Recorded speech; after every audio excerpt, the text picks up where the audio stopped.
Et salut les aventuriers, bienvenue dans le désert. Je crois qu'il est temps de faire un petit retour d'expérience matérielle comme on aime. Allez, c'est parti. Et salut les aventuriers, bienvenue dans le Sahara. Mec, on a traqué une vipère à cornes dans le désert du Sahara. Et salut les aventuriers, bienvenue dans le désert. Ici, je me situe en Jordanie. J'ai réussi mon défi de traverser le Sahara par la côte ouest. Même si on trouve énormément de ces petites lampes à l'huile. Vous commencez à connaître mes aventures et quand on aime l'aventure, on aime forcément le bon matériel. Donc je vais prendre le temps de vous en parler. Cette vidéo là, ce sera vraiment un retour d'expérience ciblée désert. Donc je vais y apporter mes expériences via plusieurs aventures, notamment celle de la traversée du Sahara par la côte ouest. Donc c'était tout le Maroc, Mauritanie jusqu'au Sénégal, la traversée de la Jordanie, l'Égypte et là tout fraîchement aujourd'hui une belle traversée de 130 km. Donc déjà regardez cette vidéo parce que ça va vous apporter plein de points clés importants via la météo, les conditions, etc. Parce qu'on a eu des trucs de folie comme une tempête de sable et tout, c'était vraiment un truc de dingue. Donc voilà, il est temps de rentrer dans le vif du sujet et de parler matériel. Dans la description, je vais vous rajouter plein d'informations complémentaires pour préciser certains de mes dires. Et également, vous allez pouvoir y retrouver des codes de réduction promo. Parce qu'être bien équipé, c'est quand même un minimum de budget. Moi, sachez que ça m'a mis des années pour acquérir toutes ces connaissances et puis aussi tout ce matériel. Donc si ça peut vous aider, n'hésitez pas à faire un petit tour, voir les codes promo qui sont disponibles. Allez, let's go! Bon, je vais essayer d'être le plus structuré possible. Hein. C'est pas évident avec tout le matériel et tout ce que j'ai envie de dire. Alors, on va parler du plus important, c'est le sac à dos, celui que vous allez porter, subir pendant tout au long de votre aventure. Donc là, sur cette traversée des 130 km, j'avais avec moi sac à dos Osprey, qui pour moi, Osprey, c'est une marque référence en France. Osprey, précisément le Atmos AG 50, donc 50 pour 50 litres. Il a la particularité d'avoir un dos en filet qui permet une aération au niveau du dos. C'est un confort à ne surtout pas négliger et que moi j'adore.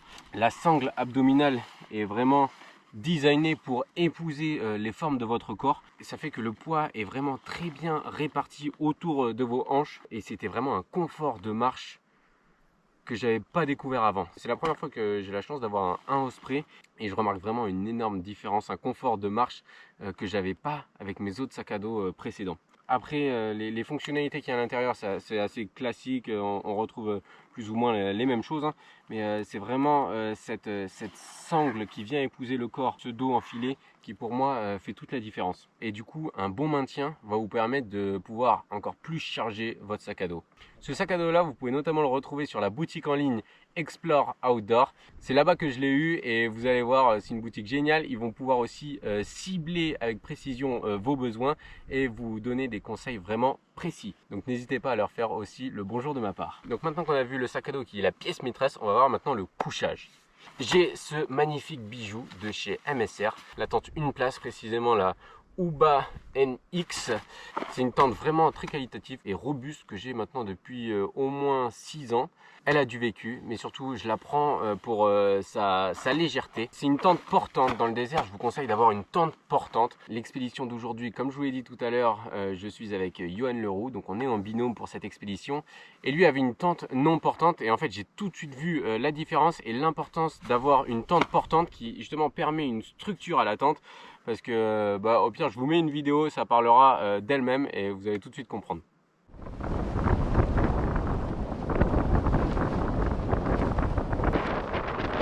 C'est la merde des tentes comme ça. Vous pouvez que ça. La patience est une putain de vertu. Surtout chez Fort Laz.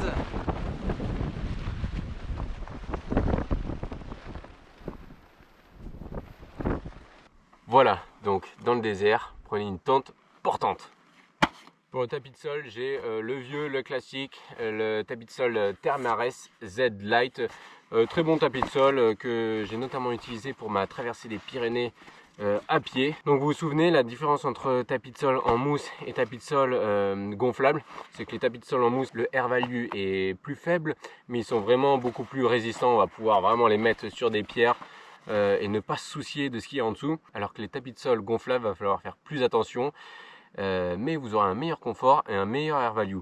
Pour cette aventure, le air value n'était pas forcément important, donc j'ai choisi un tapis de sol classique en mousse. Retour d'expérience, je pense peut-être que pour l'optimisation du sac à dos, au niveau de la gestion de la place, j'essaierai peut-être de me tourner vers un tapis de sol gonflable, quelque chose de plus compact. Mais ça, c'est encore une fois en fonction de chacun. Un sac de couchage Decathlon, c'est un 0 degré 945 grammes.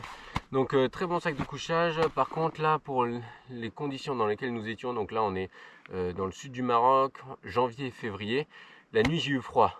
Johan, lui, il avait un sac de couchage pareil, fort classe, moins 8 degrés.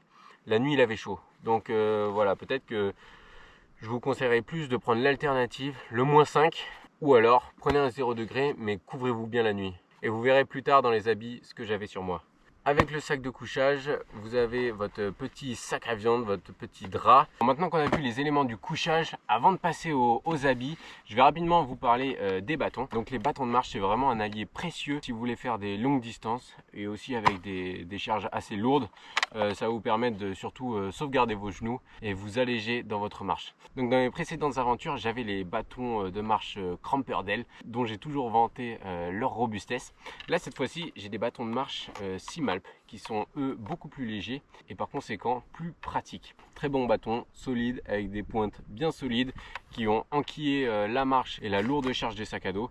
Ça va être mes prochains bâtons pour mes nouvelles aventures. On va voir les habits. Donc vous avez vu là déjà d'apparence, j'ai une djellaba, un sèche, mon chapeau comme d'habitude. Pourquoi j'ai une djellaba? Là c'est une djellaba d'été, parce que la djellaba c'est un tissu ample qui va laisser l'air circuler à l'intérieur et du coup ça va vous rafraîchir. Par contre, on ne peut pas l'additionner avec un sac à dos parce que du coup, ça va couper les flux d'air et ça servira à rien. Ça va juste vous étouffer. Le sèche, important, vous verrez, tous les locaux l'utilisent, que vous soyez au Maroc, Algérie, Égypte, Jordanie, tous les pays à proximité du désert et surtout les pays chauds utilisent un sèche. Il va vous servir à couvrir votre tête, vous protéger du soleil. Vous pouvez mettre un petit peu d'eau pour rafraîchir votre tête. Il va aussi vous permettre de vous protéger du vent et du sable. Donc le sèche, c'est vraiment un tissu très utile dans le désert. Donc voilà, ça c'est plus ma tenue que je mets sur des temps de pause ou des temps de bivouac. Mais sinon, quand il s'agit d'être en activité, c'est ça qui nous intéresse.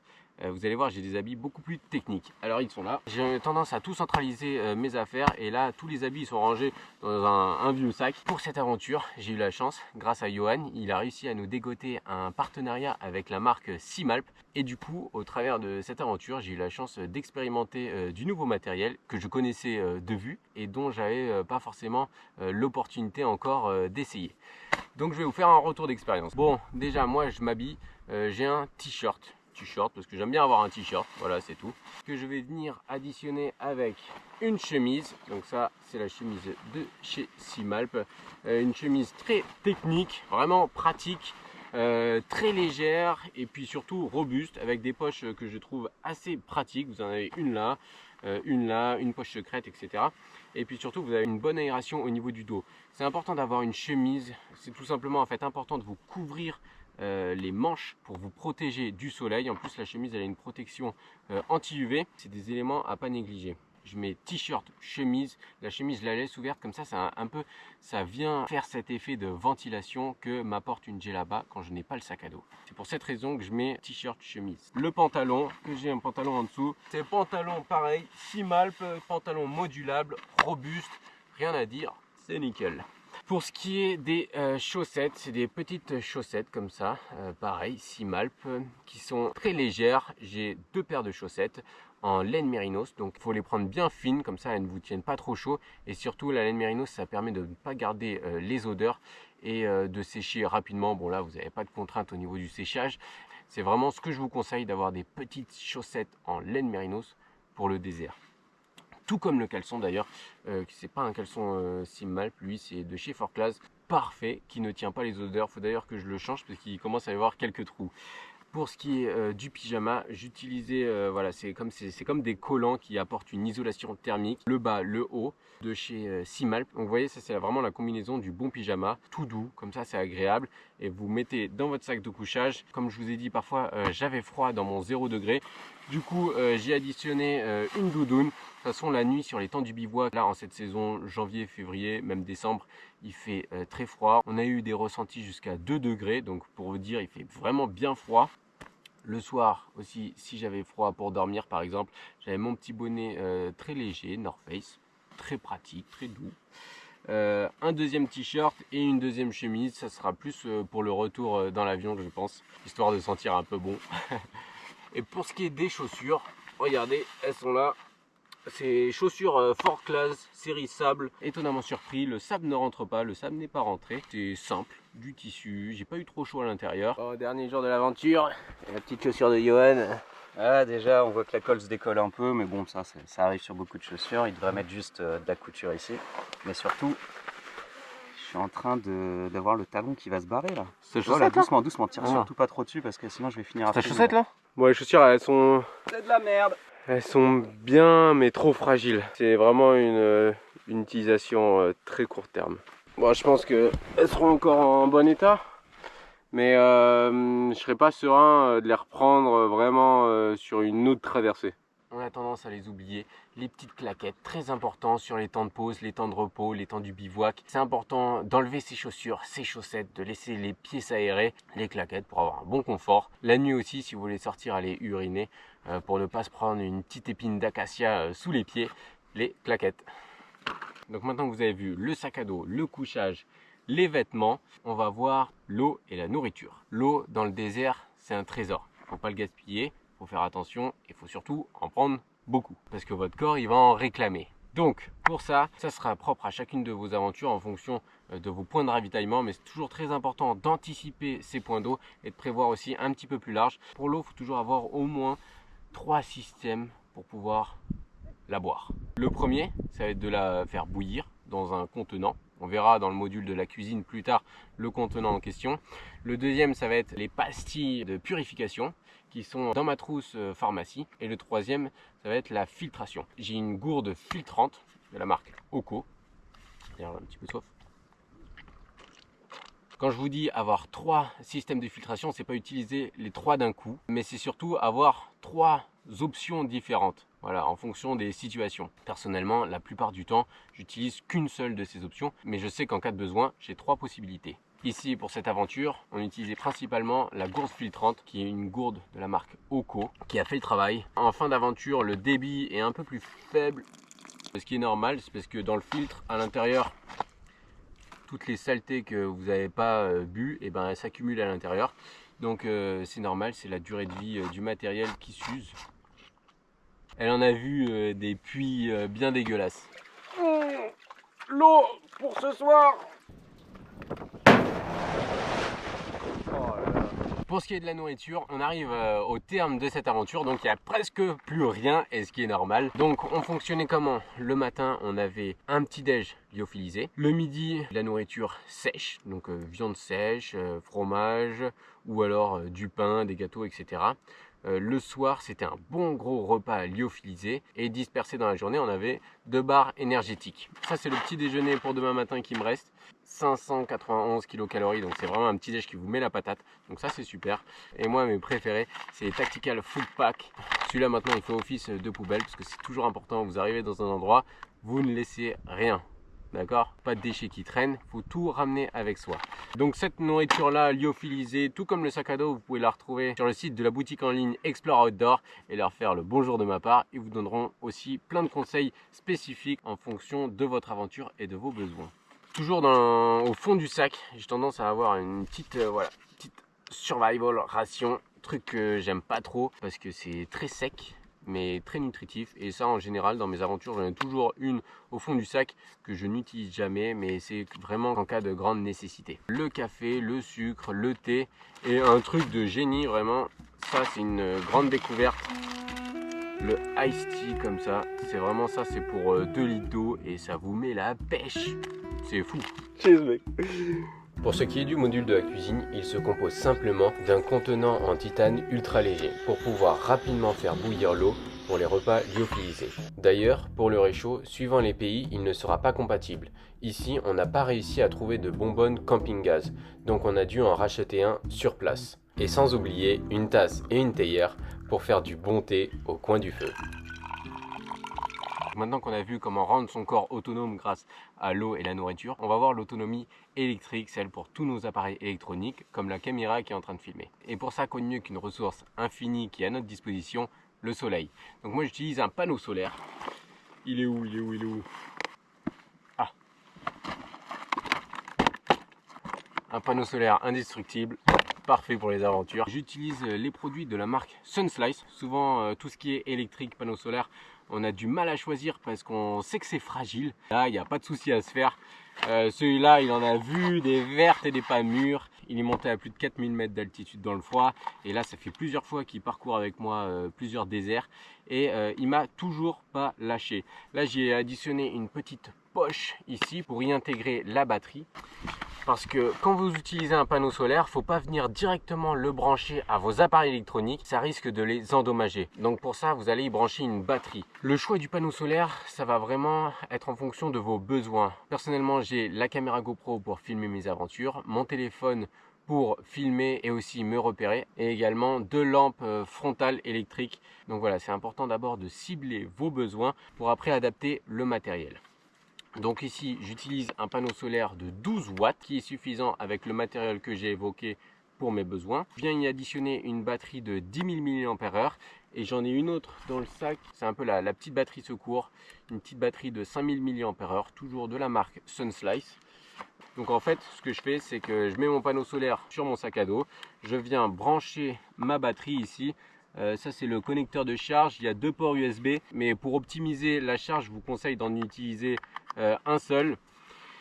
Et voilà, c'est très important de venir recueillir toute cette énergie solaire via une batterie externe qui elle va pouvoir encaisser toutes les différentes variations, parce que voilà, si jamais vous tournez un petit peu, si jamais il y a un petit nuage qui passe, l'intensité ne sera pas la même et donc ça va créer des variations, et les téléphones, les caméras sont assez sensibles à ces variations, donc c'est pour ça qu'il faut utiliser une batterie externe qui elle va pouvoir tout encaisser. Et après je viens de fixer ça comme ça sur mon sac à dos et c'est parti en aventure. Et pour vous donner un ordre d'idée, eh bien, au matin, au départ, je le mets sur mon sac à dos et en fin de journée, la batterie elle est pleine. Ça, c'est une batterie de 10 000 mAh. En fin de journée, elle est pleine. Et donc, ça fait que le soir, tranquillement dans la tente, je peux faire une charge du téléphone, 1 à 2 charges de la GoPro et aussi la lampe frontale. Mais méfiez-vous, plus la technologie augmente, plus la capacité des batteries de vos appareils électroniques va aussi augmenter. Connaissez bien vos appareils et tout ça, c'est un juste équilibre entre poids, puissance et efficacité. Donc à vous de choisir.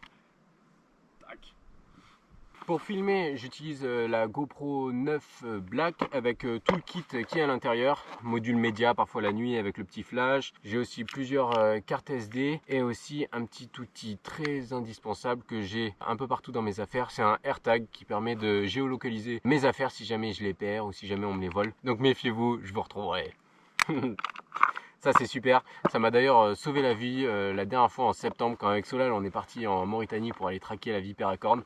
Et ben figurez-vous que mon sac à dos il s'est retrouvé en Guinée à Conakry. Heureusement que j'avais ce AirTag justement dans le sac à dos. Tout de suite j'ai pu prévenir, voilà, donc ça vous permet d'anticiper et de retrouver vos affaires. Pour ce qui est du matériel électronique, j'ai mon téléphone portable, c'est un iPhone 11 et avec lequel dessus j'ai l'application Maps.me qui me permet de me géolocaliser même en hors réseau, donc c'est très pratique. Un petit lot de câbles, donc ça c'est à vous de connaître vos appareils, à vous de vous le faire vous-même. 2 lampes frontales Petzl, j'adore cette marque, c'est une marque de référence en qui j'ai confiance. Très bonne lampe, ça c'est une petite lampe d'appoint que j'utilise en fait pratiquement tout le temps avec lumière rouge et lumière blanche. Et celle-là, malheureusement, je suis un peu déçu parce qu'elle ne fait pas la lumière blanche, mais c'est une lampe très puissante. Et ça, c'est un petit panneau LED lumineux, très sympa pour mettre des petites ambiances, pour changer un peu de déco, on va dire, avec tout un spectre de lumière. Et c'est pratique. Et si vous avez vu la vidéo de l'aventure ici au sud du Maroc, vous avez pu voir que ça nous a été très utile dans la tempête de sable. Pour ce qui est de la toilette, j'ai ma petite trousse de toilette, comme ça, tout simple, dans un sac plastique. Brosse à dents dentifrice, un tout petit rasoir comme ça et voilà, vu qu'on est au Maroc, un bon savon comme ça que maintenant en fait j'en ai acheté une dizaine et du coup ça me fait un stock pour toutes mes aventures. Et vous avez juste à le frotter comme ça, parfois un peu sur votre sac à dos comme ça, et ça vous fait une odeur. Celui-là, si je dis pas de bêtises, c'est de l'ambre. C'est vraiment très agréable et même en aventure, c'est très important de prendre soin de son hygiène. Ça vous fera du bien au mental et ça vous permettra d'aller plus loin. Une petite pince à épiler, important si vous avez des petites épines. Bon, ça c'est pas obligatoire, mais c'est un petit échantillon de parfum. On va dire c'est pour le retour dans l'avion, histoire de sentir bon, mais c'est pas obligatoire ça. Bien sûr, à tout ça, vous venez y rajouter une trousse de secours. Je vais pas vous la détailler ici parce que tout simplement, elle n'est pas dans mon sac à dos. On est en binôme, donc ça sert à rien de faire des doublons.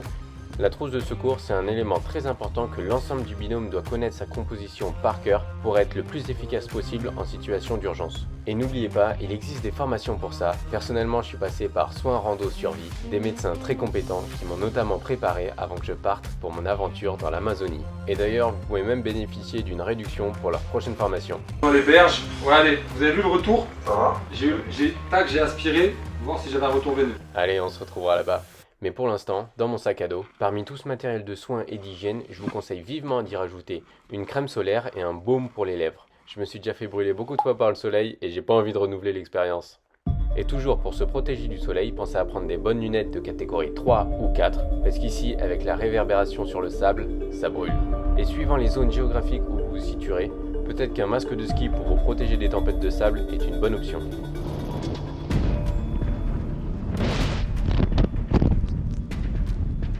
Très important, c'est la trousse de survie. On a une trousse de secours et une trousse de survie. Donc à l'intérieur, on va venir retrouver du gros scotch comme ça adhésif, un deuxième AirTag, un petit lot comme ça avec une petite boussole, élastique, patch étanchéité, super glue. Ça c'est le fameux réchaud que j'ai pas pu utiliser. Des briquets, plusieurs briquets. Moi j'ai toujours au moins 3 briquets avec moi et des petites piles électriques, des choses comme ça. Bon, du coup, pour aussi vous donner un deuxième avis, Johan est disponible pour nous dire quelques mots précieux. Tout à l'heure, je me suis permis de dire, mais toi, t'avais trop chaud dans ton sac de couchage. Alors effectivement, on a eu un contraste avec Axel, c'est-à-dire que lui avait un sac de couchage dans lequel il a eu trop froid et moi j'ai eu un sac de couchage dans lequel j'avais trop chaud. Même si le soir il fait froid, c'est important d'avoir quelque chose qui est assez polyvalent et modulable en fonction des températures. Et puis toi, tu as ramené un truc en plus que moi j'ai pas? Exactement, alors il faut savoir que moi je suis aussi explorateur urbain et aventurier, et ce qui fait que j'essaie de mixer les deux univers, toujours créer un lien. Et ça va pour l'expérience au niveau du terrain, pour le déplacement en physique, mais aussi pour l'équipement que je vais emmener. Donc par exemple, moi j'ai créé le Kitiox, c'est-à-dire un petit baudrier extrêmement léger. Donc comme ça il ne prend pas beaucoup de place, c'est mieux pour vous sécuriser si vous n'avez pas l'habitude de faire du rappel, parce que le Kitiox c'est un kit de rappel, mais pas seulement. En gros, dedans, il y a, pour commencer, une petite sangle. Ça peut toujours servir, n'hésitez pas à en prendre une. Je vais avoir une corde en aramide et en kevlar de 25 mètres. Tout simplement parce que ça va me permettre ou de descendre un sac assez lourd pour que je puisse moi descendre ensuite. Des petits mousquetons extrêmement légers qui devraient supporter votre poids, ça c'est absolument important. Cette corde-là, elle est faite pour descendre des sacs à dos en alpi, mais elle tient aussi votre poids pour faire des descentes en rappel. Et pour les descentes en rappel, il va vous falloir un 8, la forme la plus basique pour le rappel. Moi, j'en ai trouvé un vraiment très petit et très léger. Vous voyez, ce kit-là, il vous permet de faire beaucoup de choses. Descendre des montagnes ou même dans les puits, s'il n'y a plus de corde, comme ça nous est arrivé, et ben pouvoir récupérer de l'eau en accrochant tout simplement ici.